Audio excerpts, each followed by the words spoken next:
देखिए, जो ज्योतिष है वो अलर्ट रहने का विषय ज्यादा है।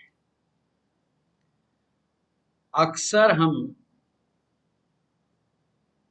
अपनी चेतना शक्ति को खो बैठते हैं जब हम कुंडली को देखते हैं, और हमारी जल्दबाजी हम पर हावी हो जाती है। और ये बात मैं पता नहीं कितनी बार रिपीट कर चुका हूँ क्लास में। हमारे विद्यार्थियों को आता है ज्योतिष, आप भी जान के हैरान होंगे, सबको आता है।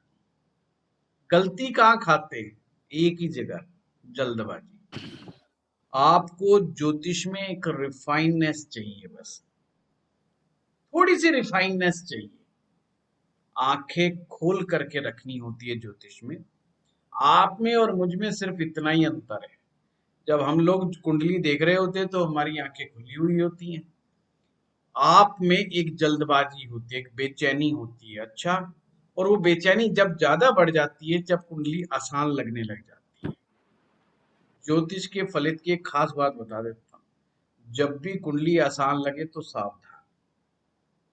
जब भी कुंडली आसान लगे तो सावधान। यहीं पर खतरा है, ट्रैप यहीं पर ही है।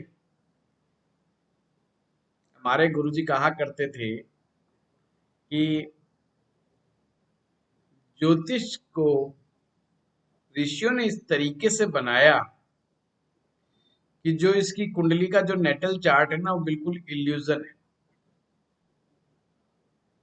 कि वो मति भ्रम कर पैदा कर देता है, मति को ही भ्रमित कर देता है, और हम कुछ का कुछ पढ़ जाते हैं।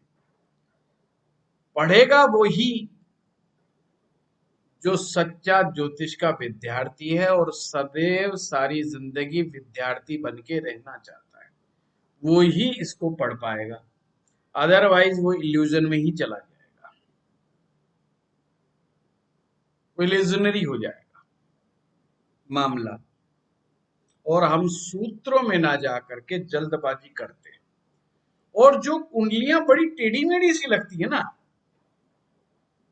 कोई योग नहीं दिखाई दे रहा होता डायरेक्ट, कोई उच्च का ग्रह नहीं दिखाई दे रहा होता डायरेक्ट, वो कुंडली बहुत आसान होती है। सिर्फ हमें सूत्र से सूत्र पकड़ना है। आइए चलिए कुंडली की हम बात करेंगे। ये कुंडली को आप देखिए, जिससे आपको एक मालूम लगे, थोड़ी सी प्रैक्टिस हो जाएगी। हमारी चर्चा राजयोगों पर चल रही थी, और किस तरह से राजयोग, विपरीत राजयोग हम लोगों ने सभी करने हैं। और अभी राजयोगों को और भी एक्सप्लेन करेंगे कुंडलियों के माध्यम से। और हम राजयोगों की शर्तों पर भी चर्चा करेंगे। चलिए, आप लोग इस कुंडली को फोटो खींच लीजिए या बना लीजिए। आज हम कई नेताओं की कुंडलियों को चर्चा करेंगे, इसलिए मैंने लैपटॉप दूसरा साथ में रखा हुआ है, ताकि आपको पिक्चर क्लियर हो।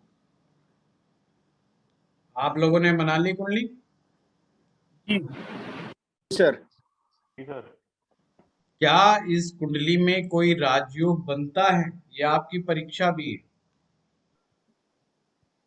सर कई सारे ग्रह उच्च के हैं। एक तो चंद्रमा उच्च का है, गुरु भी स्वग्रही है, मंगल भी इसमें स्वग्रही है, शनि भी उच्च का है, बुध दिग्बली है। सिर्फ सूर्य मरणासन है, बाकी तो सभी की पोजीशन लगभग ठीक लग रही है सर। सर पर वो राजयोग में तो 10वां, तीसरा, छठा भाव देखना और लगन देखना है ना। नहीं नहीं, डिस्कशन मत करो। अगर के आप लोग हाथ खड़ा करो, मैं फिर आप लोगों से वार्तालाप करूंगा। ऐसे तो सब अपनी अपनी बात रखेंगे। मैं एक के बाद एक कुंडलियां जो है आप लोगों के सामने रखूंगा, जिससे कंसेप्ट क्लियर हो पाए आप लोगों का। आप में से किसको लगता है कि इस कुंडली में राजयोग है, वही हाथ खड़ा करेगा। हाँ मयंक, आप बताइए। सर एक तो इसमें केंद्र त्रिकोण राजयोग है, जो कि पंचम और सप्तम भाव का बन रहा है द्वादश भाव में। अच्छा, और एक विपरीत राजयोग बन रहा है अष्टम भाव में मंगल का। अच्छा, और इसमें दिग्बली ग्रह हैं दो, बुध हो गए और शनि हो गए। ठीक है। उच्च के ग्रह हो गए, चंद्रमा उच्च का हो गया, इसमें शनि उच्च का हो गया है। और इसमें जो है अपने स्वग्रही जो हो गए वो गुरु स्वग्रही हो गए हैं, और शुक्र भी उच्च के हैं, सॉरी 3 उच्च के ग्रह हो गए यहाँ पे। जी हाँ, शुक्ला साहब आप बताएं। म्यूट कर ले, अनम्यूट कीजिए। 10वां भाव मजबूत होना चाहिए, हम्म, और 10वें का भाव स्वामी उच्च का केंद्र में बैठ गया है। ठीक है। और तीसरा मजबूत होना चाहिए, तीसरा और छठा भाव भी मजबूत होना चाहिए राजयोग के लिए। हम्म, वो जाके केंद्र में बैठ गया है। ठीक है। हालांकि सॉफ्ट प्लेनेट है, लेकिन दिग्बली हो गया जाके। ठीक। और गुरु स्वग्रही है, सामान्य है, और भाग्य भी अच्छा होना चाहिए, मतलब बहुत अच्छा तो नहीं है पर स्वग्रही भाव है। और गुरु जहाँ पे बैठता है वहां पे उसको कमजोरी करता है मेरे ख्याल से, जिस घर पे दृष्टि अच्छी होती है। अच्छा, यानी अगर वो फर्स्ट हाउस में बैठेगा तो दिमाग को कमजोर कर देगा। दृष्टि कहते हैं इसकी ज्यादा अच्छी मानते हैं। नहीं, फर्स्ट और हाउस में अगर बैठेगा तो क्या दिमाग को कमजोर कर देगा? सामान्य रखेगा। नहीं सर, दिग्बली हो जाएगा फर्स्ट में तो। दिग्बली हो जाएगा, दिग्बली हो जाएगा। हाँ विनयशील जी, आप कुछ बोलना चाहते हैं इस कुंडली पर? सर मेरा पेज वो गिर गया, कोई बात नहीं, कुंडली चली गई। म्यूट कर लीजिए, म्यूट कर लीजिए।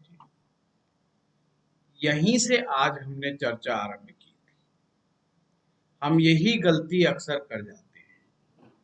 दोनों स्टूडेंट्स ने बेसिक जो क्लियर किया वो सब ने अपनी अपनी जगह सब बता दिया कौन कहाँ क्या बैठा है, पर जब फलित करने की बारी आई दोनों के दोनों बुरी तरह से फेल। मतलब एक भी सूत्र ढंग से नहीं देख पाए। मतलब कोई एक बात भी कोई ढंग से देख लेता तो मैं मान लेता कि बात बन गई है, परंतु एक भी सूत्र को ढंग से नहीं देख पाए। और यही चीज होती है आसान कुंडली के अंदर। ना ही इस कुंडली में विपरीत राजयोग बन रहा है, ना ही इस कुंडली में राजयोग बन रहा है, और ना ही इस कुंडली में शनि उच्च का फल दे रहा है। अब शनि उच्च का फल क्यों नहीं दे रहा है? सर क्योंकि नीच का है, मेष राशि का। सर जो मेष का लग्नेश नहीं है, तुला का है शनि। सर लग्नेश जो है वो एक तो अष्टम स्थान में बैठा हुआ है, और अष्टम स्थान जो बोलते हैं जो 8 का जो राशि होता है दैट इज स्थिर राशि, केतु के साथ पाप ग्रह बड़ा हुआ है। और एक सूर्य जो है वो मरण कारक हो गया है 12वें भाव में जाके। छठे भाव में भी शुक्र और सूर्य का दृष्टि पड़ रहा है। शुक्र मतलब जो शत्रु स्थान पे शुक्र का, हालांकि बुध और वगैरह भले मुझे ही ब्रजेश एक बात बताओ, मंगल अष्टम भाव में स्वग्रही होके बैठा है, अपनी ही राशि में बैठा है। बट सर अष्टम का लॉर्ड अगर अष्टम में बैठेगा तो विपरीत राजयोग बनेगा। अब बट सर साथ में विपरीत राजयोग के क्या कंडीशन होती है कि कोई पाप ग्रह या तो दृष्टि बनाए या पाप ग्रह साथ बैठे। और जो केतु है वो भी वृश्चिक राशि का ही लॉर्ड है। मंगल भी अपनी राशि में बैठा है और केतु भी अपनी राशि में बैठा है। तो जबरदस्त कहानी यहाँ पर बन गई कि भी ये तो विपरीत राजयोग बनता है। तो क्या ब्रजेश ये बनता है?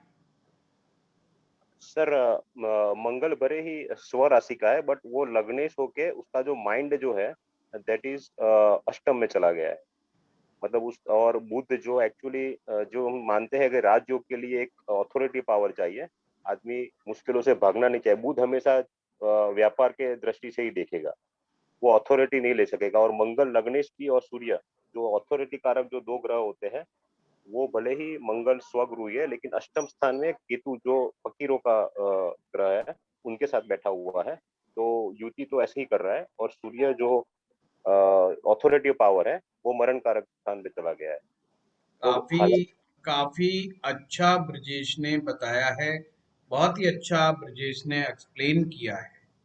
एक सूत्र हमेशा ध्यान रखो, लगन का लॉर्ड अगर कमजोर पड़ गया तो ना तो राजयोग फलित होना, ना विपरीत राजयोग फलित होना, ना ही आपस में जो राशियों का स्थान परिवर्तन होता है वो योग फलित होना।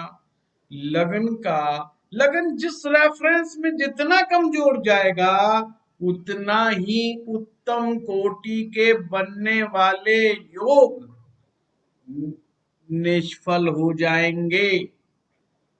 मतलब रियल लाइफ में रिजल्ट्स नहीं आएंगे।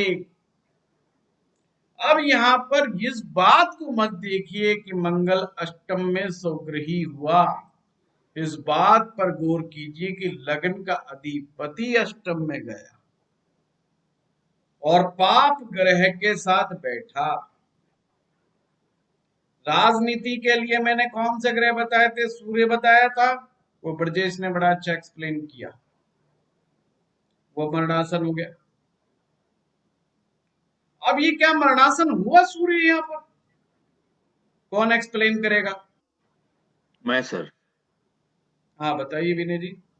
गुरुजी आज्ञा लेता हूँ। ये सूर्य जो है, शनि जो है उच्च का है और केंद्र में है लगन से, तो शनि के पास पावर है सूर्य के मरणासन को कुछ हद तक निकाल सकने की, शायद नहीं, कुछ हद तक नहीं, पूरी निकाल देने की। ओ पूरी पूरी पूरी निकाल देने की। कुछ हद तक कोई मतलब नहीं। हाँ प्रताप जी आप बताइए। जी सर, शनि दिग्बली भी है, उच्च का भी है, और चूंकि शनि 12वें भाव का कारक है और वहीं पर सूर्य मरणासन होते हैं, तो शनि सूर्य को निकाल देंगे। और बाकी में से कितने लोगों का ये कहना है जो प्रताप जी ने और विनयशील जी ने कहा है? तो क्योंकि दोनों का कथन बिल्कुल गलत है। और किसी का कुछ कहना है इस विषय पर? शनि की दृष्टि ही नहीं है उन पर। सर शनि का 6वां रिलेशन बन रहा है सूर्य के साथ। नहीं, वो जगह से सूर्य को वो अलग चीज है, वो अलग चीज है। हम अभी बात कर रहे हैं सूर्य को बाहर निकालने की, सूर्य का मरणासन से बाहर निकालने की। अब देखते हैं कितने लोग दिमाग लगाते हैं। पर ज्योतिष अलर्टनेस का खेल है, हमेशा ध्यान रखिए। जो कहते हैं हम 25 साल से नहीं सीख पाए, बस वो यहीं पे कमजोरी आ जाती है, और कहीं पर कोई कमजोरी नहीं। मैंने शुरू में बताया आप में मुझ में कोई अंतर नहीं, बस यही अंतर है जो आज क्लास में चल रहा है। शनि निकाल लेगा सर सूर्य को? नहीं, ऐसे कैसे धक्का मुक्की से थोड़ी निकाल लेगा। नहीं, शनि उच्च का है, और ये कल आपने एक सूत्र बताया था इसी में कि अगर आप लोग पकड़ ही नहीं पा रहे, मैं कह रहा हूं भाई ये चीज गलत है। जी गुरुजी एक और चांस ले सकते हैं? हाँ हाँ बोलिए। गुरुजी उच्च का वीनस है तो उस जगह का उच्चनाथ है, तो वो क्या? ना वो अलग कंसेप्ट है। शुक्र के पास पावर ही नहीं सूर्य को बाहर निकालने की। ठीक है। वो अपनी वो ताकतवर है, शुक्र ताकतवर है, दैट्स अ डिफरेंट मैटर। जी उसका सूर्य से कोई लेना देना नहीं है। तो सूर्य को तो विलासिता में ले जाएगा 12वें। नहीं शुक्ला साहब आप नहीं पकड़ पाओगे अभी। आप मेष राशि में। हाँ जगदीश जी। सूर्य मेष राशि में उच्च का होता है। ठीक है। सूर्य को निकालने, आपने कल ही तो बताया था कि सूर्य को निकाल लेंगे शनि महाराज, और शनि को निकाल लेंगे सूर्य। जी तो ये दोनों शनि, इसमें कोई शनि तो डूबा हुआ ही नहीं है, शनि को कहां से निकालना है? नहीं, शनि मतलब मजबूत स्थिति में है सर, कि दिग्बली भी है, उच्च का भी है, 6ठा स्थान है। मैं समझ गया। अब आप सभी शांत रहे, मैं समझ गया कोई नहीं पकड़ पा रहा, इसलिए मैं आपकी व्यथा को शांत करता हूं। किसी ने भी दिमाग नहीं लगाया, शनि वक्री है। वैसे शनि जो है तुला और में बैठा जब हुआ है। भी उच्च का ग्रह, शांति से सुनिए मेरे भैया, शांति से सुनिए। जब भी कोई भी ग्रह उच्च का होकर के वक्री होता है, नीच के समान फल देता है। नीच का ग्रह यदि वक्री होता है तो उच्च के समान फल देता। पर हम सूत्र भूल जाते हैं, वो बात कुछ नहीं, जल्दबाजी में भूल गए। बिल्कुल सर, ये तो आप गलती सही ट्रैक पे थे, किसी ने नहीं कहा, सबने कहा कि शनि उच्च का, बिल्कुल है, ठीक बात है, मैं बिल्कुल एग्री करता हूं टोटल कि शनि उच्च का भी है, दिग्बली भी है, पर वो वक्री हो जाने से अपने कोई परिणाम नहीं देगा, वो नीच के समान ही रिजल्ट देगा। अब दोनों सूत्र, तो इसका मतलब वो सूर्य को बाहर नहीं निकाल पाएगा क्योंकि वो खुद कमजोर हो गया बेचारा, तो बाहर कैसे निकालेगा? राजयोग के लिए दो ग्रह तो पिट गए, पहला सूर्य पिट गया, दूसरा शनि पिट गया, और मंगल जी है ही अष्टम में। चौथा चलते हैं राहु के ऊपर। राहु कहां पे बैठे हैं? वृष राशि में। किसके स्वामी है? 11वें भाव के। नीच लगन है तो 11वां भाव का स्वामी होगा। कुंभ राशि के स्वामी राहु है। किसके साथ बैठे? चंद्रमा के साथ। कौन का लॉर्ड है? चौथे का। तो चौथे का क्या लेना देना? चौथा तो सुख सुख देगा ना, लग्जरी देगा, वैभव देगा, राजनीति तो नहीं देगा ना। राजनीति जहां पर आ जाती है, चौथा ऑटोमेटिक चल के आता है, हमेशा ध्यान रखिए। राजनीति जहां पर आ जाती है, उच्च पद जब आ जाता है, जब अथॉरिटी इंसान के पास आ जाती है, उसकी कुंडली में चौथा देखने की जरूरत नहीं है, ऑटोमेटिक आ जाएगा भाई। एक आदमी ने कहा ये आदमी उत्तम कोटि का हमारे शहर का डॉक्टर है। अब समझदार को इशारा बोलते हैं, क्या वो डॉक्टर ये पूछे, यार डॉक्टर साहब के घर में फ्रिज है कि नहीं है, या डॉक्टर साहब के घर में टीवी है होगा कि नहीं होगा, या डॉक्टर साहब के घर में नौकर होगा? ये मूर्ख ही पूछ सकता है ऐसे क्वेश्चन। जाना माना डॉक्टर है, वो भी शहर का जाना माना डॉक्टर है, ये बात अंडरस्टूड है। उसके पास पैसा भी है, उसके पास नौकर भी है, उसके पास मकान भी है, उसके पास सब कुछ, उसके पास ईच एंड एवरी लग्जरी का आइटम है। प्रतिभाएं अपने आप धन और ऐश्वर्य लेकर के आती, यहीं पर फलित में हम छोटी छोटी चूक कर जाते हैं, वहीं पर गड़बड़ी हो जाती है। अब देखने में कुंडली बड़ी सर्वोत्तम नजर आ रही है। अब कईयों ने कहा बुध दिग्बली है, लगन में बैठा हुआ बुध दिग्बली है, बहुतों ने कहा। कहां से दिग्बल है? अकेला बुध निष्फल, अकेला बुध निष्फल। अगर उच्च का है तो ही कुछ बलाबल माने जाएगा। तो कहां से दिग्बली हो गया? अगर वो दिग्बली होगा तो ध्यान रखिएगा, व्यक्ति हाईली इंटेलिजेंट हो, कंप्यूटर की तरह उसका दिमाग चलेगा। लगन का अष्टम में जाना, बुध का लगन में जाना, आप सिस्टम को समझिए। ले दे करके एक ग्रह बचा, सारे ग्रह घुमा फिरा करके देख लीजिए आप। कोई किसी के साथ फंस गया, कोई किसी कारण फंस गया, कोई किसी का कारण फंस गया। गुरु नवम भाव का अधिपति, तो आपने दिमाग लगाना है। मैंने कल क्या बताया था, नवा भाव को तो पार्टिसिपेट करवाया ही नहीं हमने राजनीति में। हमने तो तीसरे को माना सबसे बढ़िया। हमने कहा पहला, तीसरा, छठा, 10वां, यही बात हुई थी। पहला, तीसरा, छठा और 10वें की बात हुई थी। Yes sir. अब यहाँ 9वें की तो बात हमने की नहीं। 9वां क्या है? 9वां तो पिता है, भाग्य है, कि व्यक्ति को भाग्य से मिल रहा है, पिताजी देंगे।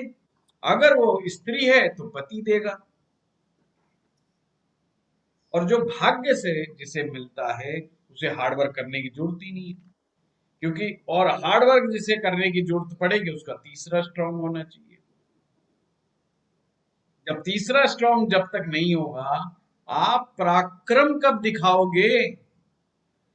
सत्ताएं पराक्रम के द्वारा जीती जाती हैं, सत्ताएं वैसे ही नहीं आ जाती हैं। आप हमेशा ध्यान रखिएगा, सत्ताएं के लिए संघर्ष करना पड़ता है। आप बिहार की राजनीति देखिए, लालू यादव ने कम संघर्ष किया था कि वो ऐसे ही नेता बन गया था क्या फोकट में? नहीं, दिमाग का वहम है। बहुत, जिसको कहते हैं ना घुटने रगड़े। नीतीश कुमार ने कम घुटने रगड़े। मैं उनका भाषण सुनता था संसद में, क्या गजब का वो भाषण देते थे। रामविलास पासवान बहुत ही शानदार भाषण देते थे। ये कोई ऐसे ही नहीं कोई बन गए। आज उन्हीं के बेटों को देख लो, सब कुछ है पर जनता स्वीकार नहीं कर रही। उनकी कुंडलियों में घुसोगे तो पता चलेगा चीजें कैसे बनती हैं और कैसे बिगड़ती हैं। कैसे बनती हैं, कैसे बिगड़ती हैं, ये चीजें आप आराम से समझ जाएंगे। आइए चलिए एक और कुंडली के ऊपर चलते हैं। जब भी ग्रह उच्च का दिखाई दे हमेशा सावधान। सूर्य से गिनना शुरू कर देंगे, बकरी तो नहीं है। हमेशा सावधानी रख, छोटी छोटी सावधानियां रखनी है आपने, बस छोटी छोटी सावधानियां रखेंगे तो आपको चीज तुरंत पकड़ में आ जाएगी, बिल्कुल गच्चा नहीं खाओगे। अब चलिए कुंडली और वहीं पे चलते हैं, स्क्रीन शेयर करते हैं। जी गुरुजी, सूर्य से बकरी हम लोग को देखना चाहिए था। कोई बात नहीं, कोई बात नहीं, तो प्रैक्टिस है, ये तो जस्ट एक प्रैक्टिस है। Thank you sir. ये प्रैक्टिस से क्या होता है कि आदमी में थोड़ा सा निखार आता है। अब मैं एक एग्जांपल आप लोगों को लूंगा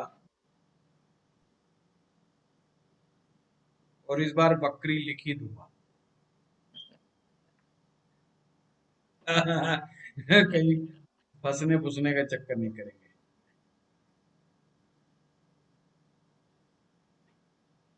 कब तक स्पून फीडिंग करेंगे हमें सर? हमें तो खुद चलना अब सीखना पड़ेगा। नहीं नहीं, ये तो बहुत जरूरी है ना। कर्क लगन है, सिंपल सी बात है। चलिए अब आपके सामने 100 सिंपल प्रश्न है, बहुत सिंपल प्रश्न है। इस कुंडली में राशि परिवर्तन हो रहा है। लगन का स्वामी दशम में, दशम का स्वामी लगन में। सिंपल है, हो रहा है या नहीं हो रहा? इस बात से सब सहमत है। क्या ये राशि परिवर्तन उत्तम कोटि का है, कमजोर अवस्था का है, रिजल्ट देगा कि नहीं देगा? बताइए, थोड़ा सा सोच विचार करके बताइएगा। हड़बड़ाहट, ज्योतिषी को हड़बड़ाहट मारती है बस। है उच्च कोटि का है, कमजोर अवस्था का है क्योंकि मंगल नीच राशि में हो गया सर। वेरी गुड, उच्च कोटि का है। वक्री है। गुरुजी मंगल नीच का है लेकिन वक्री है, तो उसका वो उच्च जैसा बिहेव करेगा। नहीं, मुझे सूर्य नहीं दिखाई दिया। सूर्य से नहीं, मैंने बनाया ही नहीं जगदीश जी। सूर्य कहाँ से दिखाई देगा? मैंने बनाया ही नहीं। वक्री, मैंने सिर्फ 2 ग्रह लिखे हैं जगदीश जी। नीच ग्रह वक्री होकर उच्च समान फल देने के कैपेबल है। मैंने 2 ही ग्रह बनाए हैं जगदीश जी, चिंता ना करो, है ना। तीसरा ग्रह ढूंढो ही मत, मैंने बनाया ही नहीं। गुरुजी, कर्क लगन में मंगल योगाकारी ग्रह है और लगन पे बैठ गया है, और ये अति श्रेष्ठ उच्चतम योग देने में संभव है। ये मंगल पंचमेश और दशमेश होकर ये अति योगाकारी है मंगल। नहीं, कर्क लगन में तो महायोगाकारी होता है विनय जी, महायोगाकारी। अच्छा चलो, ये तो पॉजिटिव बात हो गई। अब इसमें नेगेटिव बात क्या है मंगल की? तो लग्न में है मंगल।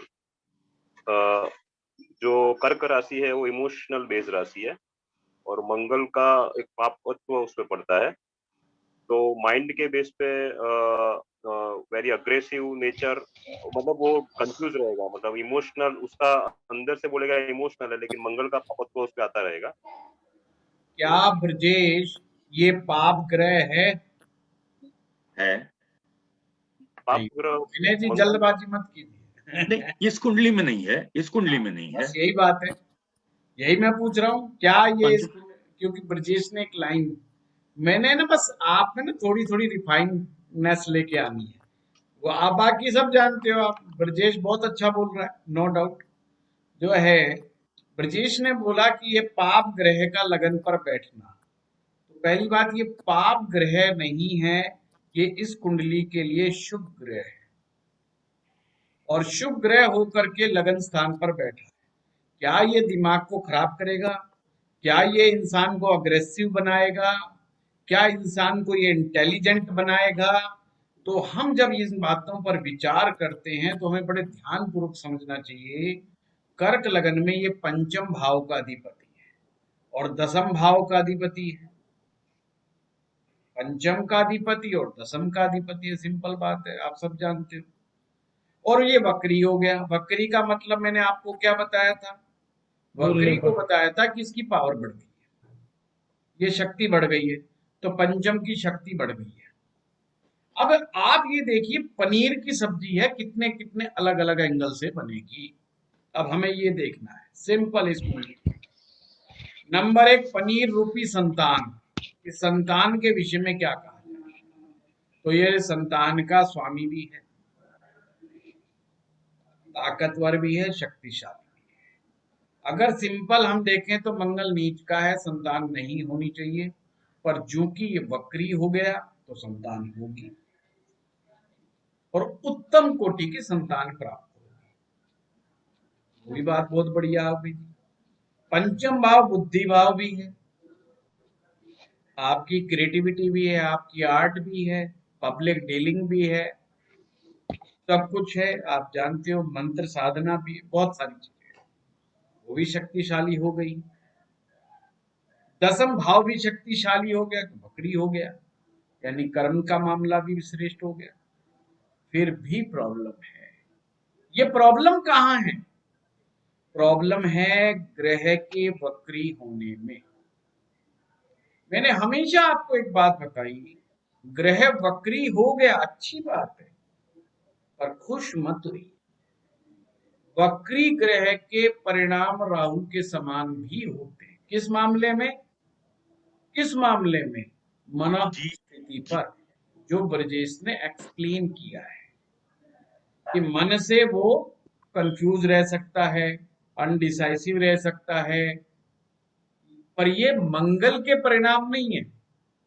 मैं रिफाइननेस लेके आ रहा हूं, ये राहु के परिणाम है, यानी कि मंगल के। अब यहां पर अगर गुरु भी होता तो भी सेम परिणाम होते। यहां पर शुभ से शुभ ग्रह को आप लगा लो, अगर शुक्र ग्रह बहुत शुभ है, गुरु ग्रह अगर शुभ है और ये भी वक्री हो जाता लगन में, तो भी व्यक्ति अनडिसाइसिव, कंफ्यूजन में रहने वाला, ड्रीम्स लाइफ में रहने वाला, वो सब होता। समझेंगे नहीं? तो आपका, वो कहते हैं ये ऑपरेशन है, बॉडी का पोस्टमार्टम कर रहे हैं, तो आपकी जो चाकू है ना, वो इतना रिफाइन कट मारना चाहिए उसको, ना ज्यादा कटे ना कम कटे बॉडी के पार्ट से। सेम ज्योतिषी को ऐसी शल्य क्रिया करनी पड़ती है किसी भी कुंडली की। समझ गए ना? इसमें हड़बड़ाहट नहीं। आपने कहा मंगल, मंगल तो बड़ा शुभ है, फिर आपने कहा जी ऐसे ऐसा परिणाम देगा, ये वक्री के दुष्परिणाम है, मंगल के दुष्परिणाम नहीं है। ये मंगल के होने के दुष्परिणाम नहीं है, क्योंकि मंगल तो शुभ है, महायोग। वो महायोगाकारी का मतलब ही क्या है? महायोगाकारी का मतलब है कि जो कसम खा करके बैठा है ग्रह, भाई मैंने इसको नुकसान पहुंचाना ही नहीं, तो नुकसान पहुंचाएगा कैसे? यानी मंगल का तो सीन ही हट गया नुकसान पहुंचाने का। फिर नुकसान किसका है? वो राहु जी महाराज, यानी राहु एक्चुअल राहु नहीं है, मैं आपको फलित समझाने के लिए राहु बोल रहा हूँ। अब आपने इमेजिन नहीं करना है राहु बैठ गया ना, मतलब वक्री ग्रह कुछ कुछ राहु की तरह का असर पैदा करता है। जैसे अगर वो इंसान गलती कर रहा है तो ये गलती को बार बार रिपीट करेगा। मान लो अस्पताल पहुंच गया, जैसे ही अस्पताल पहुंचेगा कहेगा भगवान इस बार बचा ले, अगली बार नहीं आऊंगा अस्पताल में, क्योंकि मैं एक्सरसाइज करूंगा, मैं योग करूंगा, मैं प्राणायाम करूंगा, है। और फिर जैसे ही घर पे आएगा खा पी के कहेगा छोड़ यार, कहाँ मटर पनीर। फिर वो जब भी पहुंच जाएगा फिर क्या, अच्छा अच्छा भगवान इस बार तो पक्का माफ कर दे। तो व्हाट इज दिस? गलतियों का रिपीटिशन। वक्री ग्रह बार बार गलतियां कराते हैं। वो गलती कहां से हो रही है? दिमाग से हो रही है। क्या दिमाग कमजोर है? बिल्कुल भी नहीं, ऐसा सोच भी मत लेना। हायर इंटेलिजेंस मिल रहा है बंदे को, पर गलतियां कहां कर रहा है? डिसीजन के मामले में कहां गलतियां कर रहा है? गलतियों को बार बार दोहराता है, इसलिए बार बार फंसता है। गुरुजी लगन पे बैठा है बोले इसलिए। ना, तो इतनी रिफाइन आनी चाहिए, बंदा कहे ये तो मेरी खोपड़ी में बैठ के ही बोल रहा है। हाँ हाँ बिल्कुल ऐसा ही है। इसी का नाम ज्योतिष है कि जब वो कहे कि हाँ जी मजा आ गया अंदर तक जा करके। आप जब सूत्र को मत छोड़िए, वो कहते हैं ना गांव में, बोला भाई सड़क मत छोड़िए पहुंच जाएगा। गोल गोल घूमेगी सड़क, कभी इधर जाएगी कभी दाएं, बस सड़क नहीं छोड़नी, पहुंच जाएगा। सड़क छोड़ी तो मामला गड़बड़ होगा। खेत में मत उतर जाइए, तो सड़क को पकड़ के रखिए। तो ऐसे सूत्र को पकड़ के रखना, सूत्र से चूके और चूक जाओगे। सिंपल सी बात। चलिए फिर चलते हैं। कहने का मतलब नट सेल में आप सभी ने बताया, सभी का ठीक है कि जो ये एक्सचेंज हुआ ये उत्तम कोटि का एक्सचेंज हुआ है। ये जो एक्सचेंज हुआ ये उत्तम कोटि का एक्सचेंज हुआ है। इसमें गड़बड़ कहाँ है? मंगल की वक्री हो, और वक्री ने ही फायदा किया, ये भी समझ लेना।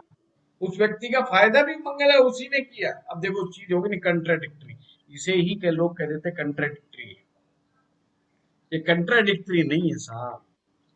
दूध खराब हो गया, पनीर जभी बना। ऑलवेज रिमेंबर, अब दूध गर्म कर रहे थे भाई, किसी भी राजन से खराब हो गया और उसका पनीर फट गया, जिसे हम हरियाणा में दूध फटना बोलते हैं, आपके पता नहीं क्या बोलते हैं, फट जाता दूध। फट गया तो समझदार गृहिणी क्या करती है? समझदार गृहिणी उसका पनीर बना लेती है। हलवाई तो खुद फाड़ता है नींबू नामू डाल करके, जो भी प्रोसेस है। यानी चीज को, अच्छी चीज खराब हो गई और उसका उससे भी बेहतर इस्तेमाल हो गया। अच्छी चीज खराब हुई और उससे भी ज्यादा बेहतर इस्तेमाल हो गया। इसी का नाम नीच भंग होता है। और यही योग नीच भंग भी है। वो नीच का हुआ करे, चंद्रमा के द्वारा नीच भंग भी हो गया, वक्री होने से नीच भंग भी हो गया। नीच भंग का क्या मतलब है? जो चीज अच्छी थी वो खराब हो गई, अब आपने उस खराब चीज से और भी अच्छा बना दिया, पहले से और अच्छा बना दिया, तो भाई यार ये कमाल कर दिया है। तो जब आप अपनी रसोई में जाते हैं तो बहुत सारी चीजें ऐसी होती हैं खराब होने के बाद उससे भी बेटर बना दिया। जब शाम को रोटियां बच जाती हैं तो सुबह सुबह कुछ समझदार गृहिणियां क्या करती हैं, उसी पे घी लगा करके, नमक मिर्च लगा के, आगे पीछे से करकरारी क्रिस्पी रोटी बना देती हैं। उसको जस्ट एक परांठे की तरह चाय के साथ इस्तेमाल करती हैं। बंदा कहता है मजा आ गया। ऐसा खाने में तो रात को भी मजा नहीं आया इस रोटी में जितना अब आ रहा है, क्योंकि वो क्रिस्पी पना आ गया। यही नीच भंग होता है। अब कंट्राडिक्टरी एक ही बात, अब आपके देखने का ढंग है। अगर आप मनोस्थिति देखेंगे तो वक्री परिणाम देखेंगे, अगर उसके रिजल्ट आप मेटेरियलिस्टिक टर्म में देखेंगे तो आपको एक्सीलेंट दिखाई देने चाहिए। आप उसकी कामयाबी देखेंगे तो एक्सीलेंट, क्योंकि दसम भाव है, वो कामयाबी देगा। वो अपने फील्ड के अंदर एक कामयाबी का झंडा गाड़ेगा ही गाड़ेगा, इसमें कोई दो राय नहीं है। तो कहां सेल्फ के ऊपर वो जो चीज होगी वो वहां गड़बड़ करेगी, वक्री गड़बड़ करेगा। जब आप लोगों को वक्री ग्रह करा रहा था तो याद होगा मैंने कहा ये व्याधियों के लिए अच्छा नहीं होता। वक्री ग्रह चाहे शुभ हो या अशुभ हो, व्याधि कारक होता है। ये कॉमन रिजल्ट बता रहा हूं वक्री ग्रह का। चाहे वो शुभ ग्रह हो चाहे वो अशुभ ग्रह हो, वो व्याधियां देगा, बार बार परेशानियां देगा, उसी बीमारी को बार बार लौटा लौटा करके आएगा। जैसे आपने देखा होगा कुछ लोगों के किडनी में स्टोन हो जाते हैं, वो हर साल 2 साल बाद कहता है जी फिर हो गया है। डॉक्टर भी सूरत पहचानने लगता है, अच्छा फिर आ गया, अच्छा आपकी बार कितनी मोटी है, लाइयो। मतलब बात करने से पहले ही डॉक्टर बोलता है लाइयो रिपोर्ट कितनी मोटी है इस बार। मतलब उसको पता है कि पक्का किडनी में स्टोन ही होगा। उनको बनती है। हमारे यहाँ भी बेचारे एक पंडित जी हैं, कमल जोशी हैं बेचारे नैनीताल के, उसको बेचारे को हर साल 1.5 साल में पथरी बनती है। तो ऑपरेशन तो नहीं, परंतु वो वैद्य की आयुर्वेदिक दवाओं से वो करता रहता बेचारा, पर परेशान रहता ही है, हर बार रिपोर्ट लेके आता है, गुरु जी क्या करूं, देखना फिर ये हो गया। तो ये करता है वक्री परिणाम। इसे कंट्राडिक्शन नहीं कहते, इसके अंदर घुसना पड़ेगा, इस कंट्राडिक्शन को ठीक करना है। जल्दबाजी में हम कंट्राडिक्शन बोल सकते हैं, no no no, astrology contradictory subject नहीं है। कंट्राडिक्शन का मतलब है हमारे अंदर घुस नहीं रहा है, बस और कुछ नहीं। या तो हम जल्दबाजी कर रहे हैं। मैंने जानबूझ के ये कुंडली लगाई है, पहली कुंडली, मुझे पता था कि मैक्सिमम लोग गलती कर देंगे, क्यों, देखने में बड़ी सरल थी, बड़ी आसान कुंडली थी। अब मैं और अब यहाँ पर इसी के अंदर एक योग बनाते हैं। ये भी एक स्थान परिवर्तन योग है, राशियों का एक्सचेंज हुआ है यहाँ पर।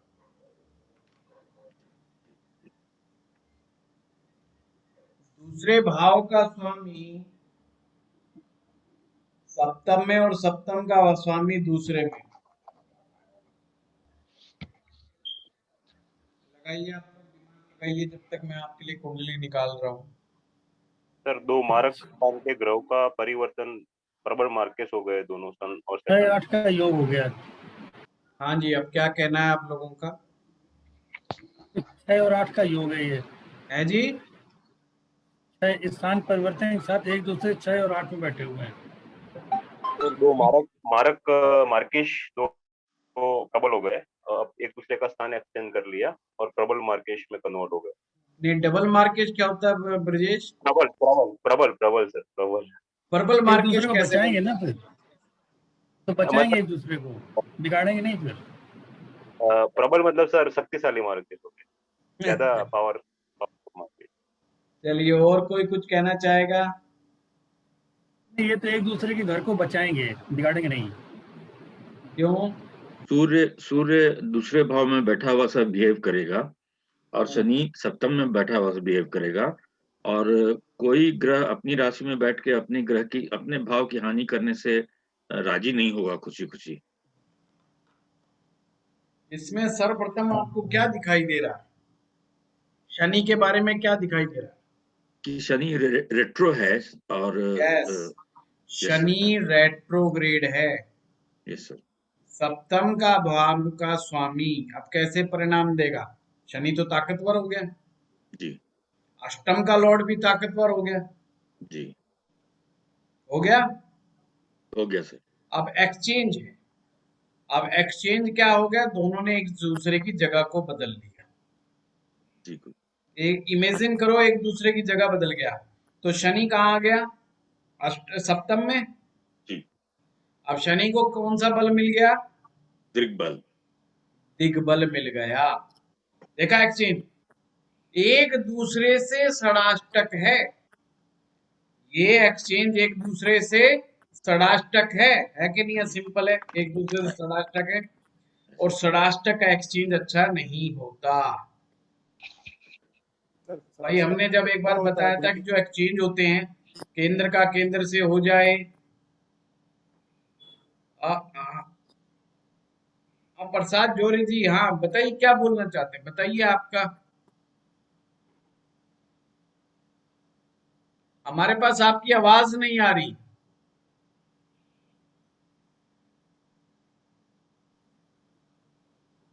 नहीं, आवाज नहीं आ रही प्रसाद जी, आवाज नहीं आ रही। आप लिख दीजिए, चलो आप लिख लीजिए, राइटिंग में लिखिए, क्योंकि आवाज नहीं आ रही हम तक आपकी जब तक मैं बोल रहा हूं। So simple. अब देखिए कंट्राडिक्टरी बात कहां से निकल करके आती है। सिर्फ मैं आज ये कंट्राडिक्शन की बात को कर रहा हूं, ये कंट्राडिक्टरी सब्जेक्ट नहीं है, हम सब समझने में गलती खा जाते हैं। षडाष्टक योग है, षडाष्टक का एक्सचेंज है, जिसे हम अच्छा नहीं मानते। इन्होंने लिखा है सारी जिंदगी बहुत खराब होगी। नहीं प्रसाद जी, बिल्कुल गलत है। मैं वही समझाना चाह रहा हूँ, आप समझिएगा बात को। शादी बिल्कुल भी खराब नहीं है। कोई बात नहीं, आप धैर्य पूर्वक सुनेंगे तो स्थिति आपको स्पष्ट हो जाएगी। वो तो मैंने बता दिया, शनि जो है बलवान हो गया, और कोई भी ग्रह जब बलवान हो जाता है तो अपनी चीजों को खराब नहीं करता, वो परिणाम अच्छे देता है। अब हम आगे बढ़ते हैं कि केंद्र का केंद्र से परिवर्तन हो जाए, केंद्र का त्रिकोण से परिवर्तन हो जाए, शुभ भाव का शुभ भाव के साथ परिवर्तन हो जाए, शुभ ग्रह का शुभ ग्रह के साथ परिवर्तन हो जाए, उत्तम है। और अशुभ का अशुभ के साथ परिवर्तन हो जाए तो भी उत्तम है। तो ये परिवर्तन अच्छे माने, पर षडाष्टक का परिवर्तन अच्छा नहीं माना, पर ये एक अपवाद है। यहाँ शनि जब भी सप्तम में जाएगा, एक तो अपनी ही राशि में चला जाएगा, एक प्रकार से स्वग्रही हो जाएगा, क्योंकि सप्तम भाव में वो स्वग्रही ही हो गया, ऊपर से उसको दिग्बल मिल गया, और उधर से सूर्य स्वग्रही हो गया सेकंड हाउस में, वही तो अपनी राशि का हो गया जो हम एक्सचेंज मानते हैं। तो हमारे एक्सचेंज में हम ये मान लेते हैं, ऐसे ही होता नहीं है, मानते हैं हम कि जब राशि परिवर्तन हुआ है तो ग्रह एक दूसरे के भाव की रक्षा करता है, एक दूसरे के भाव की रक्षा करता है। भाव की रक्षा कैसे होगी? धन की रक्षा होगी, कुटुंब की रक्षा होगी, परिवार की रक्षा होगी, वाणी की रक्षा होगी। तो ऐसा व्यक्ति कैसा बोलने वाला होगा? अब सूर्य की भाषा कैसी होगी? स्ट्रेट फॉरवर्ड, सच बोलने में ज्यादा यकीन रखने वाला, अथॉरिटी की भाषा बोलने वाला। और जब सप्तम भाव में शनि दिग्बली होगा तो आपको पता है मेटेरियलिस्टिक गेन ज्यादा होगा। शनि का संबंध मेटेरियलिस्टिक चीजों के साथ है, तो धन की कमी होने का तो सवाल ही पैदा खत्म हो गया। अगर हम वैसे देखते कि सेकंड हाउस का लॉर्ड सप्तम में बैठा है तो स्थिति अच्छी नहीं है। सेकंड का लॉर्ड, अब भूल जाओ एक बार सूर्य शनि को, सेकंड का लॉर्ड किसी का सप्तम में बैठा है। अगर हम वैसे ही बात करें कि सेकंड का लॉर्ड सप्तम में बैठा है तो हम कहें भाई अपने से छठे बैठा है, तो यानी कि धन कमाने के लिए क्या होगा? छठा भाव इन्वॉल्व हो जाएगा, लड़ना पड़ेगा, झगड़ना पड़ेगा, जब कुछ मिलेगा। पर इस कुंडली में कभी भी लड़ना झगड़ना नहीं पड़ा, फिर भी मिलता है। तो इसका मतलब ये एक्सचेंज अच्छा हुआ बुरा हुआ? ये एक्सचेंज तो और भी अच्छा हो गया, बिना लड़े झगड़े मिलता है। अब शनि दिग्बली क्या होगा? तो जो हमारे दिग्बल वाली क्लासें हैं वहां पर जाकर के आप सब पता कर लेना। तो शनि की बल स्थिति बनी, अगर मान लें कि ये कर्क लगन है तो अष्टम भी बली हो गया, अष्टम भी बली हो गया एक प्रकार से, क्योंकि शनि है, शनि वक्री है तो वो बलिवान हो गया। कहने का मेरा मतलब सिंपल है, ये उदाहरण मैंने जो आपको पेश किए मात्र इसलिए पेश किए हैं, हम जल्दबाजी में छोटी छोटी गलतियां खा जाते हैं, आता सब है पर गलतियां खा जाते हैं। चलिए एक और अच्छी नायाब कुंडली आपके सामने, D1 और D9 में दोनों बना रहा हूं। सर राहु केतु कहाँ है? देख रहा हूं, राहु केतु, इस राहु 11वें में है, 5वें में केतु। बड़े ध्यान से देखना ये कुंडली, जल्दबाजी मत करना। ये D1 और D9 दोनों बनाए, फोटो खींच लीजिए अगर जो नहीं बना पाए। आप लोगों ने देखना है, और कल जो हम लोगों ने चर्चा की थी राजयोग के बारे में, 4 ग्रहों के बारे में हमने बात की थी कि एक राजयोग बनने के लिए सूर्य अच्छा होना चाहिए, मंगल उत्तम कोटि का होना चाहिए, राहु अच्छा होना चाहिए, और शनि बलवान होना चाहिए। ये 4 ही बात बोली थी, 4 ही ग्रह थे। एक तो आप लोग जो है ना कैमरा ऑफ करके बैठ जाते तो मुझे पता ही नहीं चलता। सर नवमांश में मंगल स्वग्रही हो गया, इसमें नीच का है। म्यूट कीजिए, म्यूट कीजिए, आप म्यूट कीजिए। हेमा जी म्यूट करके रखिए, सिर्फ हैंड रेज करना है आप लोगों ने, और फिर मैं एक एक करके पूछूंगा। शुक्ला जी समझ में आया तो बोलना, वैसे मत बोलना। म्यूट का अनम्यूट कीजिए अपने आप को शुक्ला जी, अनम्यूट करें। हाँ हाँ इसमें बोलिए। शुक्र जो है वर्गोत्तम है। शुक्र वर्गोत्तम है। जी, सिंह राशि में दोनों में है। नहीं, शुक्र तो राजयोग बनाता नहीं ना, मैं तो नहीं राजयोग नहीं, की बात कर रहा हूँ। आप राजयोग देखो बन रहा है कि नहीं बन रहा। जी सर, गुरु लगता जी तो है। सन और मरकरी का राजयोग बन रहा है चौथे भाव में, चतुर्थेश पंचमेश का। नहीं, सर ने अभी 4 ग्रहों का जिक्र किया, तो हम जी। लोगों को उसी पर कंसंट्रेट होके चल। बस बस बस, इधर उधर की बात नहीं। सूर्य, मंगल, राहु, शनि। सर मंगल अगर शुरू करें हम लोग, हाँ जी। तो सूर्य यहाँ चतुर्थ भाव में है और और स्वग्रही है। स्वगृही है और नवमांश कुंडली में उच्च का हो गया है। तो सूर्य क्लियर हो गया। सूर्य क्लियर हो गया सर। तो साइड में कर दो सूर्य को। जी, उसके अब बाद मंगल पे आइए। मंगल मंगल नीच राशि से स्वगृही हो गया है और दसम भाव में दिग्बली हो गया है बहुत नवमांश। बढ़िया। नवमांश में, और सुनिए मेरी बात, जी, मैंने सूत्र करवाया था, नवमांश कुंडली में जो भी ग्रह दसम भाव में होता है वो बहुत इंपॉर्टेंट हो जाता है, मच मच इम्पोर्टेंट प्लेनेट हो जाता है, और उस जिंदगी में अच्छे परिणाम देता है, खास करके काम काज के हिसाब से, जिंदगी में सफलता के हिसाब से। अब मंगल जो है, देखिए इस कुंडली में मंगल, बड़े ध्यान से समझना, इस कुंडली में मंगल मार्केश है, इस कुंडली में मंगल मार्केश है, इस कुंडली में मंगल द्वादेश है, यानी 12वें का लॉर्ड है, 12वें का अधिपति है। पर D1 में क्या हो गया, नीच का हो गया। और वहीं पर नवमांश कुंडली में वो दसम भाव में जाकर के स्वग्रही हो गया। आप सूत्र याद करो, कोई भी ग्रह D1 में नीच का है और यदि वो D9 में स्वग्रही या उच्च का हो जाए तो उच्च के परिणाम ही देगा। कोई ग्रह D1 चार्ट में उच्च का है और वो D9 में जाकर के नीच राशि में चला जाए तो परिणाम नीच के प्राप्त होंगे। सिंपल है। तो यानी मंगल क्या हो गया, मंगल वाला मामला भी क्लियर हो गया कि साहब मंगल वाली बात बिल्कुल ठीक है। आप चलते हैं शनि के ऊपर। मैं बोलूं सर? नहीं नहीं, और किसी को मौका देते हैं हम लोग।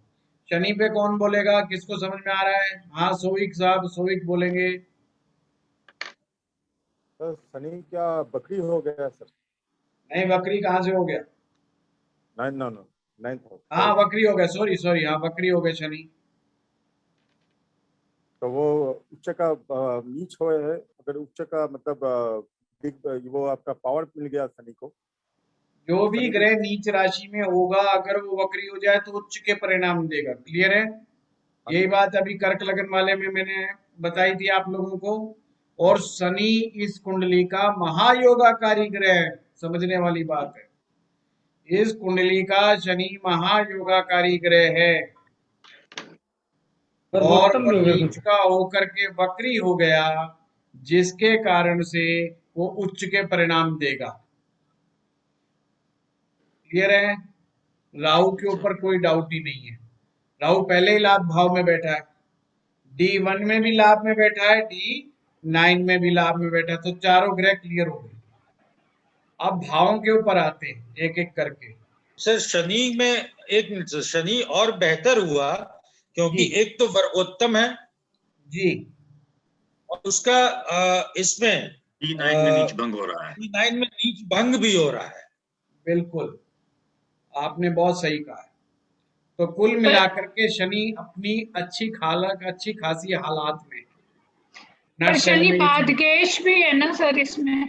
शनि मार्केश नहीं है, पादकेश पादकेश। पादकेश को भूल जाओ अब भाग्येश हो गया अब ये अच्छा पादकेश की जब बात करेंगे जब करेंगे।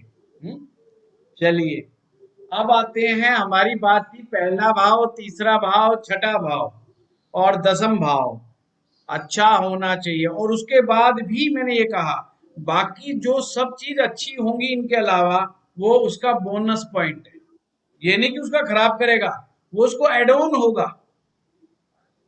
मान लीजिए इसके अलावा किसी का बृहस्पति अच्छा है तो इसका मतलब वो नेता तो होगा पर बहुत नॉलेजफुल नेता होगा, उसको ज्ञान बहुत उत्तम कोटि का होगा, वो संविधान का जानकार होगा, संविधान के बारे में बहुत अच्छा जानता होगा, उसको संविधान की प्रोसीडिंग्स के बारे में, संसद की प्रोसीडिंग्स के बारे में बड़ी डीप नॉलेज होगी, तो एक एक्स्ट्रा बेनिफिट हो गया, it's a different matter. But हम बेसिक बात कर रहे हैं कि बेसिकली नेता बनने के लिए फर्स्ट चीज ये चाहिए, इसके बगैर गुजारा नहीं है। अब इस कुंडली में देखिए, पहली बात थी लगन, लगन उत्तम कोटि का होना चाहिए, तो लगन क्या है? शुक्र कहां बैठा है? अपने से केंद्र में बैठा है, और वर्गोत्तम होकर के बैठा है, जिसे शुक्ला साहब ने सबसे पहले पकड़ा था। दिग्बली भी है, दिग्बली नहीं, वर्गोत्तम। शुक्र सर, शुक्र चतुर्थ में ना। हाँ, चतुर्थ से दिग्बली भी हो गया और वर्गोत्तम भी हो गया। तो पहला भाव क्लियर हो गया, फर्स्ट हाउस का लॉर्ड बली है जी सर, करो, बली है। तीसरे भाव में आ जाओ, तीसरे भाव का स्वामी चंद्रमा कहाँ बैठा है? उच्च का होकर के लगन में बैठा है, अपने से 11वां, अपने से 11वां उच्च का होकर के लगन में बैठा है, तो तीसरा स्ट्रांग हो गया। अब आइए छठे में, छठे का लॉर्ड कौन है? फिर से शुक्र, वो दिग्बली भी है, वो वर्गोत्तम भी है। फिर 10वें पे आ जाइए, 10वें का लॉर्ड शनि,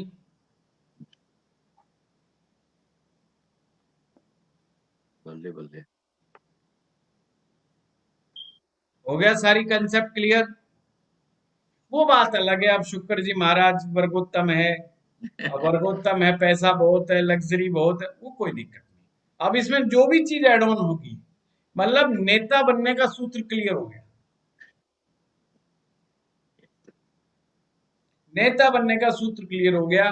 ये हैं हमारे देश के दिल्ली के माननीय मुख्यमंत्री जी, ओरिजिनल कुंडली है, यही कारण है दिल्ली वाले चाह करके भी नहीं हटा पा रहे। वो बोले चाहता कोई नहीं पर हटाता भी कोई नहीं। दिल्ली वाले बड़े ट्रोल किए जाते हैं ट्विटर के ऊपर, ये साहब कौन बिठा दिया। क्या इस कुंडली में विपरीत राजयोग बनता है?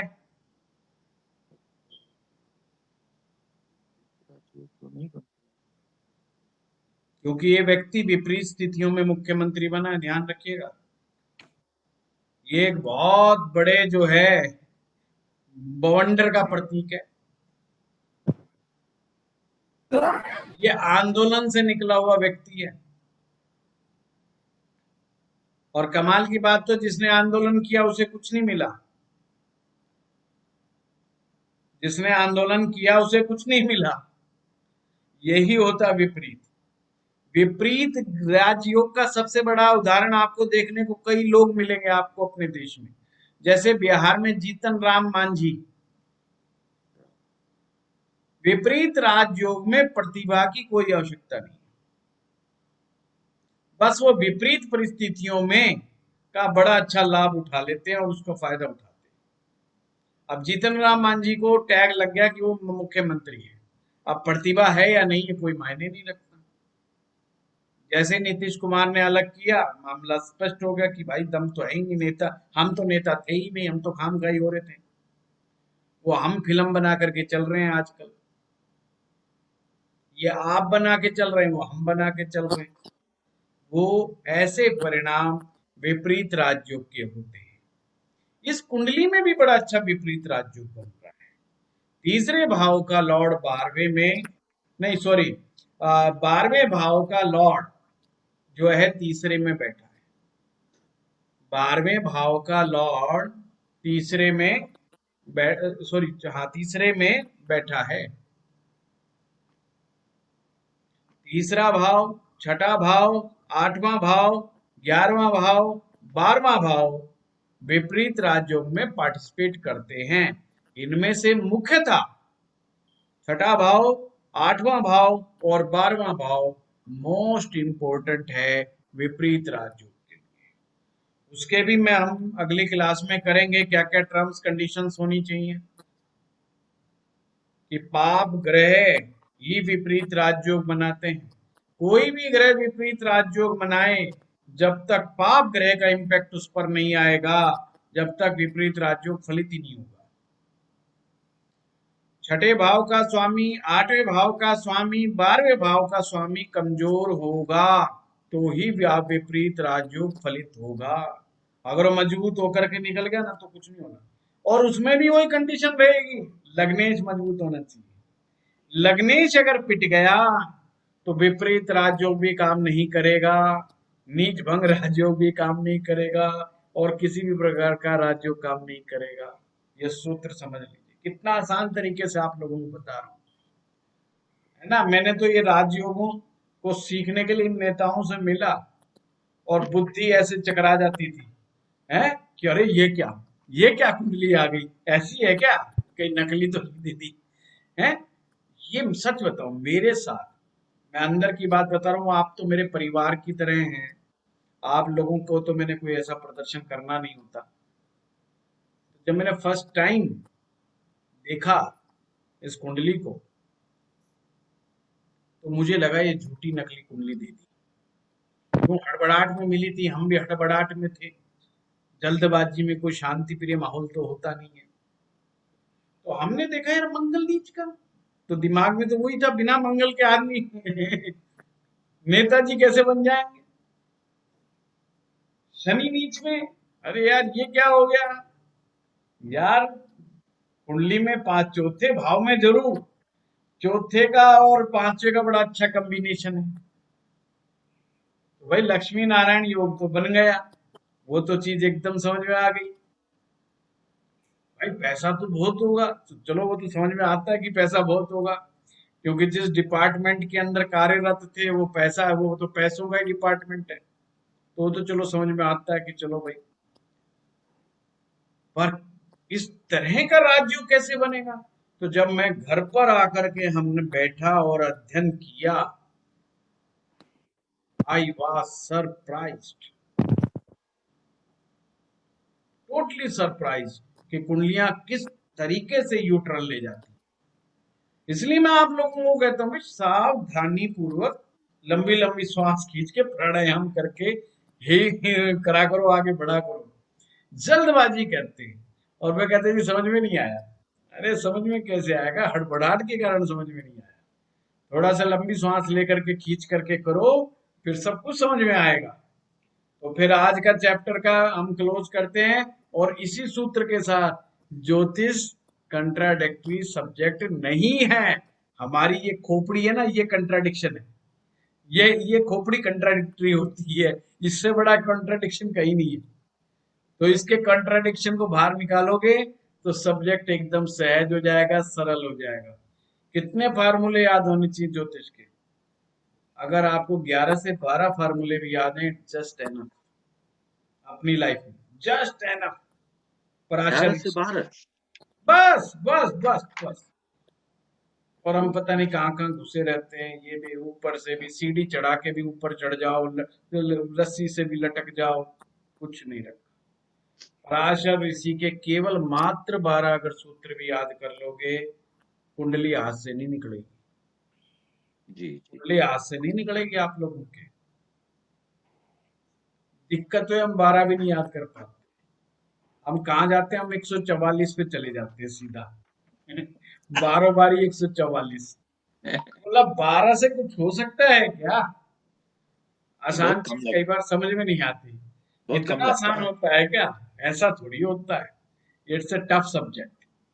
तो इतना आसान तो कैसे जाएगा। तो हम सोचते हैं कि कॉम्प्लिकेटेड सब्जेक्ट इतना आसान कैसे होगा, तो अब इसको मुश्किल बनाया जाना चाहिए। तो फिर हम मुश्किल बनाने का प्रयास, भरसक प्रयास करते हैं। सब्जेक्ट इतना मुश्किल नहीं है जितना हम मुश्किल कर लेते हैं। और मैं ऐसे कई उदाहरण दूंगा आप लोगों को कुंडलियों में, सिर्फ हम छोटी छोटी चूक से गलतियां खा जाते हैं। इस समय मेरे पास, मुझे बापूजी की कुंडली नहीं मिल रही, नहीं मैं आपको दिखाऊंगा, पर मैं पहले विपरीत राजयोग करा लूं, फिर आपको सुधांशु जी महाराज, रविशंकर जी की, श्री जी की, श्री रविशंकर जी की कुंडली जो है स्वयं मनोज भंडारी जी ने जो है अपने हाथ से ली थी, उन्होंने ना लिख के दिया था भंडारी जी को। श्री रविशंकर जी, मैं और भंडारी जी दोनों साथ थे, तो श्री रविशंकर जी ने स्वयं अपने हाथ से पर्ची पे अपनी डेट ऑफ बर्थ टाइम लिख करके दी थी भंडारी जी के हाथों में। तो आप ये ओरिजिनल कुंडली, और तो हम लोगों के पास हैं, वो किंगडम ऑफ ड्रीम्स में आए थे, जबकि मैं बता रहा हूँ बात, आप हैरान हो जाएंगे उन कुंडलियों को देखकर कि कुंडलियां झूठ नहीं बोलती।